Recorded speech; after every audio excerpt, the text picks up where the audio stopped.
अस्सलाम वालेकुम, मां आहियां काइम अली खान। अवां ॾिसी रहियो मुंहिंजो यूट्यूब चैनल। अॼु जे मौज़ू ते ॻाल्हाइण जे लाइ असां हाज़िर थियासीं। उहो आहे वज़ीर आज़म इमरान ख़ान जी सुप्रीम कोर्ट में तलबी ऐं उन बैदि पैदा थींदड़ सूरत।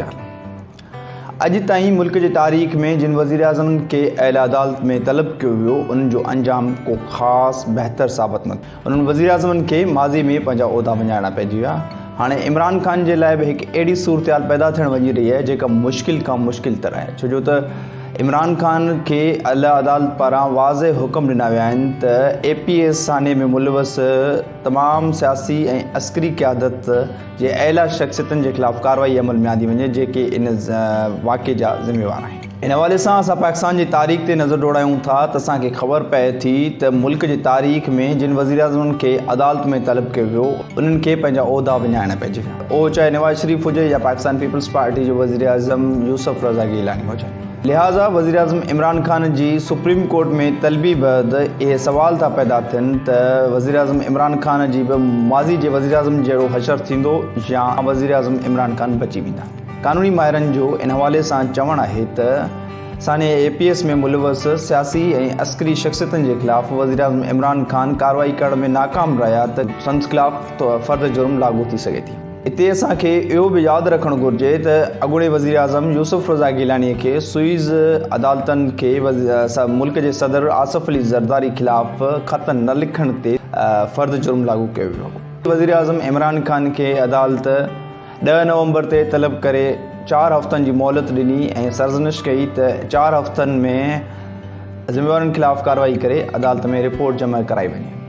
मुल्क जे चीफ जस्टिस गुलज़ार अहमद मुल्क जे वज़ीर आज़म इमरान ख़ान खे हिदायत कई आहे त साने APS में मुलवस सियासी ऐं अस्करी शख़्सियतनि जे ख़िलाफ़ु कार्रवाई कई वञे ऐं इन वाक़े जे हवाले सां रिपोर्ट तयारु करे अदालत में पेश कई वञे। वज़ीर आज़म इमरान ख़ान अदालत खे यकीन ॾियारियो आहे त क़ानूनी तक़ाज़ाऊं पूरियूं कयूं वेंदियूं।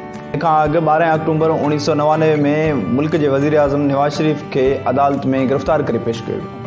जॾहिं त पेशी वक़्तु मुल्क जे वज़ीर आज़म नवाज़ शरीफ़ खे मार्शल लॉ इंतिज़ामिया पारां मअज़ूल कयो वियो। उन लाइ टेक्निकी तौर ते हू हाज़िर सर्विस वज़ीर आज़म न रहिया जॾहिं त आइनी तौर ते हू वज़ीर आज़म ई हुआ। उन बैदि हू अपोज़िशन अॻुवाण जे हैसियत सां मेमो गेट जे लाइ बि अदालतनि जा चकर काटिया। उन बैदि पानामा केस में सुप्रीम कोर्ट पारां जोड़ियल JIT जे साम्हूं पेश थींदा रहिया। 12 अप्रैल 2012 में उन वक़्त जे वज़ीर आज़म यूसुफ रज़ा गिलानी खे NRO अमल दरामद केस बाबति अदालती फ़ैसिलनि जे मुताबिक़ सुईज़ इंतिज़ामिया खे ख़त न लिखण ते तौहीन अदालत जे मुर्तकब थियण ते सज़ा ॾिनी वई।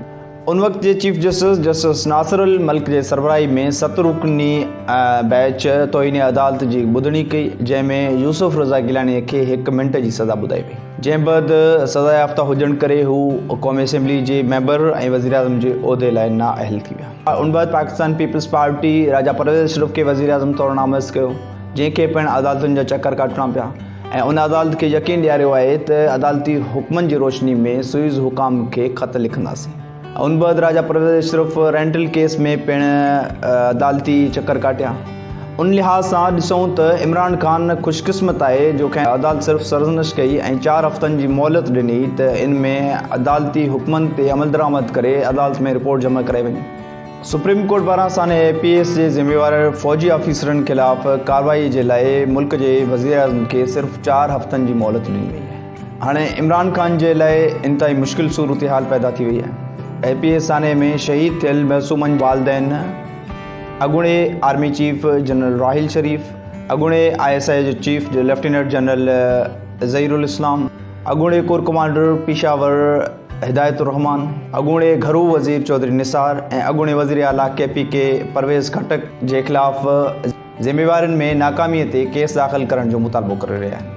क़ानूनी माहिरनि जो इन हवाले सां चवणु आहे त इहो एतिरो आसान न आहे त मुल्क जे सियासी ऐं अस्करी क़यादत जे ख़िलाफ़ु इन तरह को केस दाख़िल थिए जॾहिं त कुझु क़ानूनी माहिरनि जो इहो बि चवणु आहे त क़ानूनी तौर ते इन्हनि जे ख़िलाफ़ु केस दाख़िल थी सघे थो। 10 नवंबर 2021 जे अदालती कार्रवाई ऐं ॿुधणी दौरान अदालती सुप्रीम कोर्ट जे चीफ जस्टिस वज़ीर आज़म इमरान ख़ान खे आगाह कयो आहे त अदालत पंहिंजे गुज़िरियल ऑर्डर में बाक़ाइदा नाला वठी ऑफिसरनि ऐं अस्करी क़यादत जे ख़िलाफ़ु कार्रवाई जा हुकम जारी कया आहिनि जिन जे ख़िलाफ़ु अञा ताईं का बि कार्रवाई अमल में न आंदी वई आहे। अवां वटि सिर्फ़ु 4 हफ़्तनि जी मोहलत आहे जंहिंमें उन्हनि ज़िम्मेवारनि जे ख़िलाफ़ु कार्रवाई करे अदालत में रिपोर्ट जमा कराई वञे। हाणे ॾिसणो इहो आहे त छा मुल्क जे वज़ीर आज़म इमरान ख़ान एतिरी ताक़त रखनि था जो सियासी ऐं अस्करी क़यादत जे ख़िलाफ़ु केस दाख़िल कनि। जेकॾहिं हू अदालती हुकमनि ते अमल दरामद करण जी तौफ़ीक़ नथा रखनि या हू सघ नथा रखनि त लिहाज़ा उन्हनि खे तौहीनी अदालत जो केस फेस करणो पवंदो जंहिंमें हू मुल्क जा वज़ीर आज़म जी हैसियत विञाए सघनि था। Thanks for watching my YouTube channel.